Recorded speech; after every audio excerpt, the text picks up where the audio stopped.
Hey everyone, I'm coming to you from beautiful Woodville, Virginia in Rappahannock County.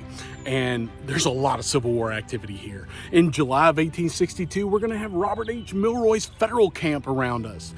In July of 1863, we're gonna have Confederate infantry moving through here under A.P. Hill, as this is the first waypoint on the way to Gettysburg.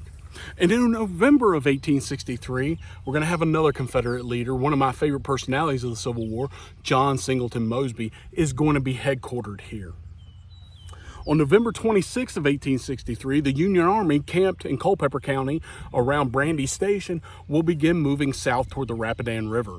As they do so, this will become the Mine Run Campaign. They are going to leave some troops behind to follow up with the wagon train. One of those troops is Private Robert Knox Sneden of the 40th New York Infantry. Now, he has been part of that command since 1861. He's a New York City native, an engineer and architect by trade, so very good at sketching, and so good that his skills will be utilized by General Samuel P. Heintzelman during the Civil War to make maps and sketches. He will be sought out by other Union leaders, including David Birney, who will finally get him after 6 months of trying in October of 1863. He will become one of Birney's map makers. But he is left behind on November 26th at Brandy Station. In the early morning hours, as he and his comrades are in the house that they're occupying there at Brandy Station, he will start seeing cavalrymen lurking around in the shadows and in the thick fog. Unknown if they're Union or Confederate, he's going to feel very uneasy. Something's wrong. At about 3:45 a.m., his fears are going to be confirmed, as these men will burst through the door in that house that they're occupying and take them captive. They are none other than John Mosby and his partisan Rangers. After he's captured, they will be brought here to Woodville. And had we been standing here on the morning of November 27th, 1863, we would have seen Mosby and his Rangers coming through this area, and we would have seen the Union prisoners dejected looking on the back of mules as they came up through Woodville. Now, Sneden is in a foul mood. He's frightened because he's been captured. He knows he's going to a prison camp, but he's in a foul mood. Why is he in a foul mood? Because had he trusted his instincts and left with the main army, he wouldn't have been captured.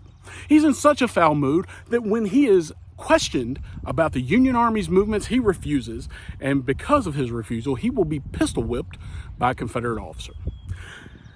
The Confederates under Mosby will then move out of Woodville and take these prisoners to Gordonsville, where they will be put on a train and sent to Richmond, Virginia. They will be imprisoned in the Capitol Prison down there. After that, Sneden will be transferred to Andersonville, Georgia, to the Hellish Prison in Georgia. He will survive and be released in December of 1864 from there. Sneden is a great resource for the American Civil War, as he wrote a 5,000-page diary and had more than 400 watercolor sketches and paintings. A lot of his stuff was unknown until 1994, when the Virginia Historical Society in Richmond purchased his diary and drawings, and then they published it in 2001, and it is called Eye of the Storm and Images of the Storm.